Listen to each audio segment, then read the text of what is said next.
한미반도체 주주 여러분들 반갑습니다. 강프로입니다. 자, 오늘 한미반도체가 보합권에서 등락을 보이고 있습니다. 그리고 일단 축하드린다는 이야기를 먼저 드려야겠죠. 한미반도체를 보유하고 계신 분들이라면 예상은 하고 계셨겠지만 엔비디아의 실적이 굉장히 서프라이즈하게 나왔습니다. 그리고 오늘은 엔비디아 실적에 비해서 그쵸? 주가가 크게 올라간 건 아니에요. 예상치를 훨씬 더 상회했지만 주가는 보합권에서 머물렀습니다. 그런 이유와 무엇보다 중요한 엔비디아 실적으로 인해서 한미반도체를 포함한 한국의 반도체 종목들이 어느 정도의 움직임을 보일 건지를 제가 상세하게 이야기를 드리도록 할 테니까 구독과 좋아요 부탁드리고요. 그리고 영상 끝까지 시청하시면 얻어갈 게 있을 겁니다.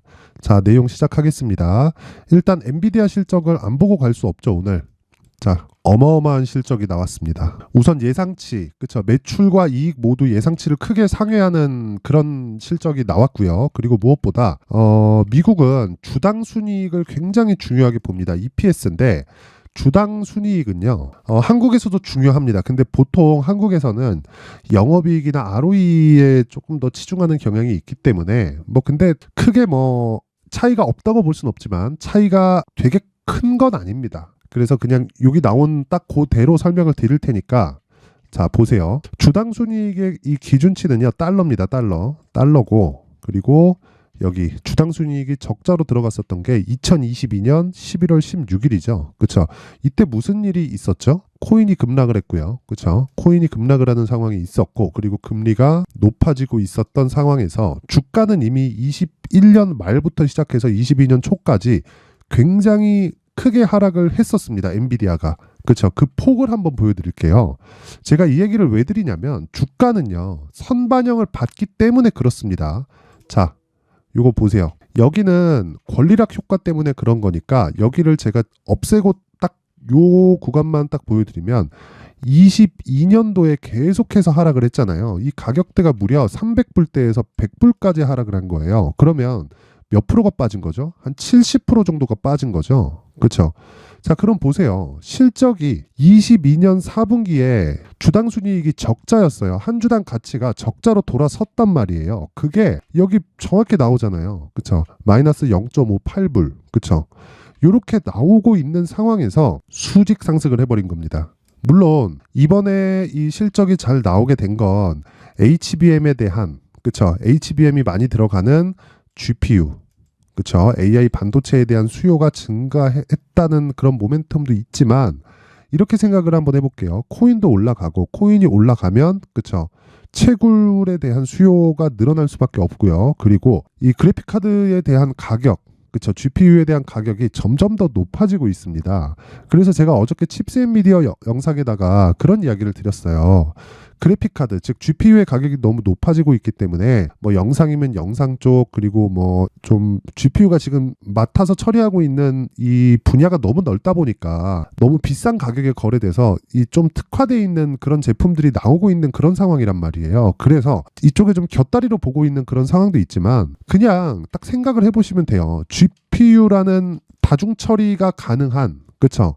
다중 처리가 가능한 이 프로세싱 유닛이 얼마나 범용적으로 사용할 수 있는지를 보여주는 그게 올해의 실적이 아닌가 싶습니다. 그리고 이게 말이 됩니까, 이게?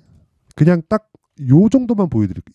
엔비디아는 세계에서 시총 10위권에 드는 기업입니다. 한국이 아니라, 그쵸? 세계에서. 미국에서 10위권에 드는 기업, 그쵸? 기술주 중에서 10위권에 드는 기업이라면 세계에서 10위권에 든다고 보는 게 맞잖아요. 그쵸? 근데 그런 종목이 그냥 1년도 안 돼서 100불에서부터 시작해가지고 500불까지 상승을 한 거예요. 근데 이런 부분이 이번에 나올 실적을 어느 정도 반영을 하고 있었다고요. 그러면 실적 나오기 전에 주가가 하락했잖아요. 이렇게 8월, 한 9월, 10월 이런 식으로. 그쵸?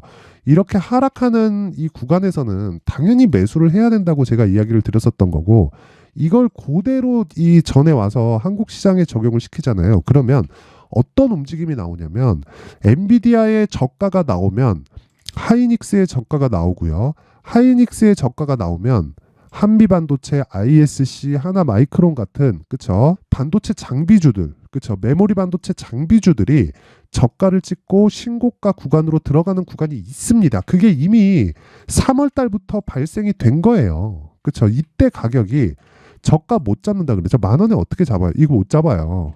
2만 원부터 그쵸 바닥 확인하고 올라서는 상황에서 2만 원 그쵸 100%가 올랐지만 우리가 믿고 매수할 수 있는 근거를 대형주에서 찾는다는 겁니다. 그러면 보세요. 엔비디아 같은 경우에도 지금 실적 나왔으니까 계속 떨어지나요? 미국 시장하고 한국 시장하고는 다릅니다. 미국 시장은 사이클 산업이 아니에요. 미국 시장은. 근데 한국 시장은 사이클 산업이라고 하잖아요. 그게 왜 그러냐면 세대를 교체할 수 있는 능력이 미국에서 가지고 있기 때문이고 한국 시장은 세대를 교체하는 그 과정에서 그쵸 필수적으로 들어가야 되는 부품을 생산하는 그런 기업들이 대부분이란 말입니다. 그래서 제가 그동안 이 HBM 관련주들에 대해서 이야기를 드렸었던 거고 오늘 엔비디아 실적을 보고서도 그렇게 놀랍지 않은 겁니다. 근데 굉장히 축하할 만한 일이죠. 그리고 무엇보다 이 시기가 지나잖아요. 그러면 새로운 수요가 발생을 합니다. 그럼 지금부터는 엔비디아 주가는 이미 많이 올라온 그런 폭이 있기 때문에 하락에 대한 부분은 매수로 대응하는 것이 맞지만 상승에 대한 부분은 돌파를 확인하고 매수해야 되는 그런 과정까지 들어왔습니다. 그러면 생각해 보세요.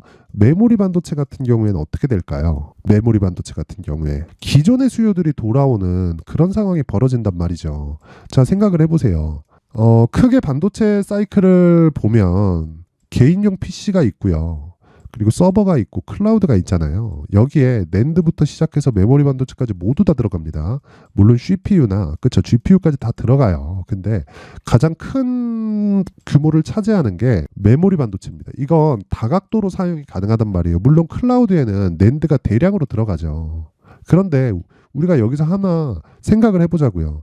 아직까지 하이닉스의 실적은 전환되지 않았죠. 근데 하이닉스의 실적을 누가 결정합니까? 엔비디아가 결정하잖아요. 그러면 이렇게 타고 온단 말이에요. 여기가 한미반도체, ISC, 하나마이크론 이런 기업들입니다. 그러면 여기는 무조건 실적이 좋아진다고 보는 게 맞습니다.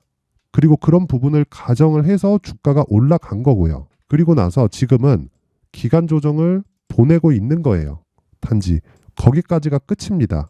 자, 그래서 이 구간에서 우리가 계속된 효율을 높이기 위해서 뭘 해야 된다 그랬습니까? 계속해서 신고가 매매를 해야 된다고 이야기를 드렸었던 거고 상대적으로 한미반도체가 나쁘진 않으나 가격대가 동종 이 기업들에 비해서 비싼 거는 맞아요.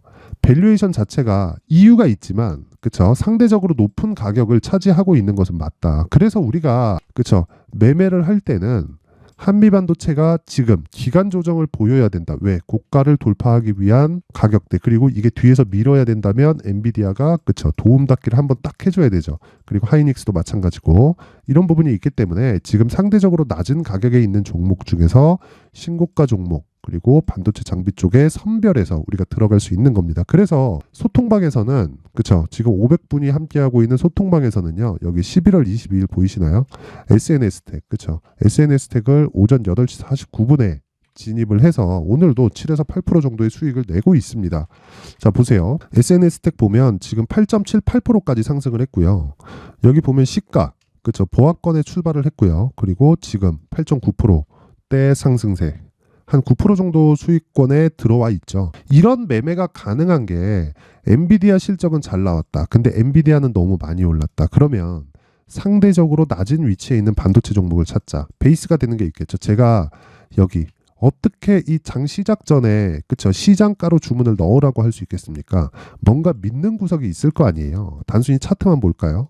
이제 대충 반등 나오겠네 이렇게 볼까요? 아니에요. 자, 상대적으로 미증시와 함께 갈 수 있는 그런 종목들을 찾아야 되고 모멘텀이 살아있는 종목들을 찾아야 되는데 그 중에서 한미반도체가 탑이에요. 탑인데 한미반도체는 상대적으로 이 구간에서 조정을 안 받았잖아요. 그러면 내가 이 시초가 종목은 장 시작 전에 들어가는 종목 무조건 당일 정리하는 상한가를 가지 않으면 그날 종가에 정리하는 그 당일 매매란 말이에요. 그러면 그런 종목에서 우리가 효율을 높일 수 있는 매매를 할 수 있다는 거죠. 그게 오늘 같은 경우에는 SNS택이었고 지금 현재 한 9% 정도에서 등락 구간에 있고 토비스 같은 경우에도 보면 자 보세요. 지금 한 7%대 정도 상승세가 있고요. 그리고 시가가 마이너스 0.2%대 출발을 했습니다. 그러면 여기서 제가 한 가지 물어볼게요.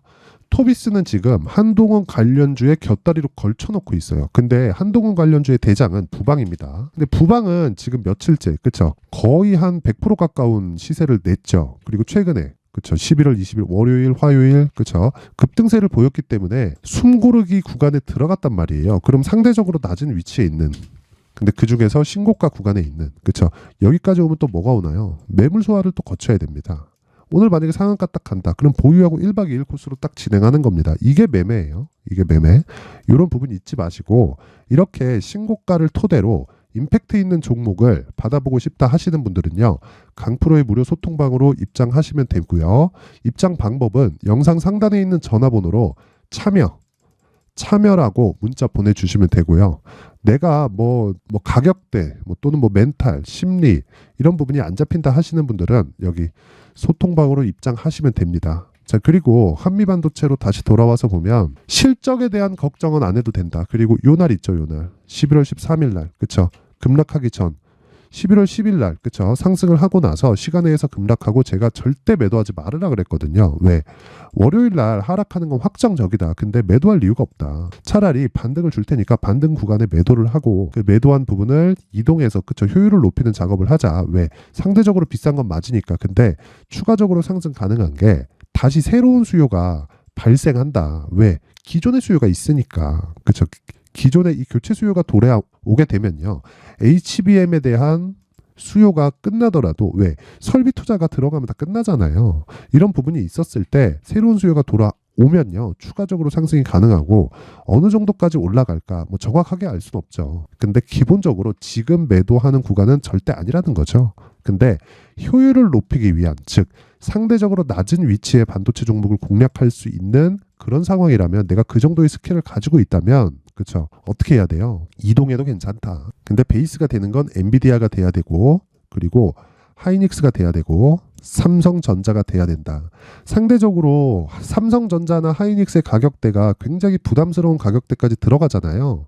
그럼 당연히 엔비디아의 가격대도 부담스러운 가격대로 들어가는 거기 때문에 그때 가서 우리가 결정해도 늦지 않습니다. 지금 뭐 막 급하게 할 거 없고, 단지 제가 오늘 물량을 어느 정도 덜어내서 반도체 포트폴리오를 구성하는 것도 나쁘지 않다라고 이야기를 드리는 건, 매매하는 데 있어서 조금 유연한 사고를 갖기 위해서 그런 이야기를 드렸었던 거고, 뭐 관련해서 제가 이야기를 계속 드리고 있습니다. 엔비디아 실적 추이, 그쵸, 뭐 이런 얘기도 있고 계속해서 이야기를 드리고 있는데, 무엇보다 중요한 건 한미 반도체를, 그쵸, 어느 정도로 효율적으로 우리가 운영할 수 있을지, 그러기 위해선 가격이 중요합니다. 그래서 제가 여기 한미 반도체에 가격 그리고 단기 보유 전략을 준비를 해왔고요. 가격대는 지금 상황에서 바로 매수해라? 뭐 그 부분은 조금 그래요. 왜 그러냐면 효율이 떨어질 수 있기 때문에. 그래서 단기적으로 저는 기준이 2주입니다. 2주 안에 내가 수익을 볼 수 있는 가격대를 어떻게 잡을 것인지, 그 부분에 대해서 이야기를 드리는 거고요. 그리고 2주 안에 수익을 내가 내지 못하면 내가 매수 가격을 잘못 잡은 겁니다. 그래서 이 내용을 제가 그래도 누구한테 보내야 되는지 알아야 되잖아요. 영상으로 이야기를 드리면 내용이 너무 길어지기도 하고요. 그래서 자, 보세요. 한미반도체의 가격과 단기 보유 전략, 여기 19페이지에 걸쳐서 만들어 놓은 자료를 영상 상단에 있는 전화번호로 숫자 3이라고 문자를 보내주시는, 딱 최소한의 성의를 보내주시는 분들에 한해서만 제가 한미반도체의 가격 그리고 단기 보유 전략을 공유해 드리도록 하겠습니다. 뭐 최소한의 성의가 그냥 문자입니다. 자, 저한테 보내주세요. 딱 요 정도입니다. 그쵸? 그리고 구독과 좋아요 꼭 눌러주시고요. 딱 여기까지만 하면 한미반도체의, 그쵸, 추가 상승에 대한 부분, 그리고 조정이 없는 주식은 없어요. 그래서 조정이 나왔을 때 기간 조정이었을 경우, 그리고 가격 조정을 받았을 때의 경우, 이런 부분까지 제가 상세하게 준비를 해놨으니까 상단에 있는 번호로 숫자 3이나, 그리고 뭐 실시간 내용이 필요하다 하시는 분들은 참여라고 문자 보내주시면 되고요. 무엇보다 지금 반도체는 이제 시작이라고 볼 수는 없죠. 엔비디아의 실적이 이미 돌아서기 시작했지만 엔비디아도 기존의 수요가, 그렇죠, 조금 이연된 좀 그런 부분이 있으니까 앞으로 추가적으로 상승하기 위해서는 약간의 이런 좀 기간 조정이나 이런 부분들이 필요합니다. 그리고 이 정치적인 문제도 있잖아요. 뭐 중국의 수출을 막는다든가 이런 부분들, 그런 부분이 있기 때문에 최소한의 기간 조정은 보내야 되고, 이런 과정에서 우리는 효율을 높이자. 하지만 반도체는 반드시 포함시키자, 내 포트폴리오에. 이 부분이 오늘 핵심 내용입니다. 항상 시청해 주셔서 감사드리고요. 그리고 오늘도 성공 투자하셨으면 좋겠습니다. 자, 이제 23년도 다 끝나가지만 매매를 하시면서 스트레스를 받으시는 분들이 있을 수 있습니다. 시장이 항상 그렇긴 하지만 그래도 제 구독자분들과 시청해주시는 분들을 위해서 앞으로 차기 주도주가 될 수 있는 대시세 종목을 준비를 해왔습니다. 단타나 짧은 수익만을 쫓다 보면요, 잦은 손절로 계좌가 망가지는 건 순식간이고요. 그만큼 수익하고는 거리가 멀어지겠죠. 장기간 유지하기가 어렵기 때문입니다. 결과적으로 주식시장에서 돈을 벌기 위해서는요, 어떤 계기를 만들어야 되는데 그 계기는 한 종목에 비중을 실어서요, 수익을 보는 것 말고는 없습니다. 쓸데없이 잦은 매매를 하지 말라는 이야기고요. 그리고 한 종목에 비중을 실을 수 있어야 된다는 겁니다. 그런데 이 비중을 실는 과정에서 성장 산업군에 대한 이해가 필요하다는 겁니다. 이 부분을 반드시 기억을 하셔야 돼요. 자, 이런 성장 산업에 대한 구조와 제가 앞서 말씀드렸던 신고가 그리고 선반영 구조에 대해서 이해를 했을 때 이런 매매를 할 수 있게 됩니다. 2월 7일 강프로의 대시세 종목으로 에코프로 매수가는 17만원 이에서 진행이 됐고요. 그리고 목표가는 50만원부터 자율 매도 구간으로 잡았죠. 예상 수익 범위가 200% 이상으로 되어 있는데 신고가 이후에 선반영 평균치가 200% 이상이기 때문에 그렇습니다. 자, 그런데 에코프로가 2차전지 양극재 기업이죠. 2차전지 양극재는 친환경이라는 범주 안에 속해 있다고 보시면 됩니다. 근데 제가 항상 이야기를 드리죠. 시세는 항상 연결된다고요. 앞으로 나올 대시세 종목도 이런 친환경이라는 성장 산업군에 포함되어 있어야 됩니다. 자, 이런 성장 산업군에 포함되어 있는 걸 확인한다면 이 내용처럼 세 가지의 공통점을 가지고 있습니다. 1년에 많은 종목이 발생하지 않고요. 그리고 세력들의 장기간 매집 구간이 확인돼야 되고, 그리고 상승하기 시작하면 평균적으로 3개월 정도의 상승 구간을 보이기는 하지만 제가 2개월이라고 작성을 해온 건 한 가지 내용 때문입니다. 한 달은 확인하는 과정이 필요하기 때문입니다. 이게 무슨 얘기냐면 성장 산업에 대한 부분 그리고 이런 공통점, 여기다가 기술적인 내용을 다 포함을 시키더라도 절대적으로 가격이 우선적으로 반영이 되는 것이기 때문입니다. 에코프로도 마찬가지예요. 장기간 하락하면서 최악의 국면을 거쳐왔고요. 이 구간에서 먼저 하락을 했다는 건 앞서 말씀드렸던 내용처럼 고가에 대한 부분이 아니라 저가, 즉 나쁜 부분을 반영한 이후에 신고가를 발생을 시켰다는 건 앞으로 좋을 부분을 반영이 되고 있다는 거죠. 그런데 본격적인 시세는 신고가 이후라고 말씀을 드렸고 지금은 매물 소화 과정을 보내고 있습니다. 앞서 말씀드린 대로 가격 먼저 분석을 끝냈죠. 그리고 나서는 정부 정책의 방향과 맞는지를 체크를 해야 되는 겁니다. 2023년 대시세 종목인 에코프로도요, 정부 정책의 방향에 맞는 종목이라고 볼 수 있겠죠. 물론 이런 종목들도요, 신고가 이후에 시세를 낸다는 건 반드시 기억하고 있어야 됩니다. 자, 이런 내용을 토대로 23년 상반기 에코프로와 같은 대시세 종목을 준비를 해왔습니다. 자, 하반기 대시세 종목은 영상 상단의 전화번호로 대시세라고 문자를 보내주시는 분들에 한해서만 공유해드리도록 할 테니까 영상 상단의 전화번호 확인해서 하반기 대시세 종목으로 큰 수익 내셨으면 좋겠습니다.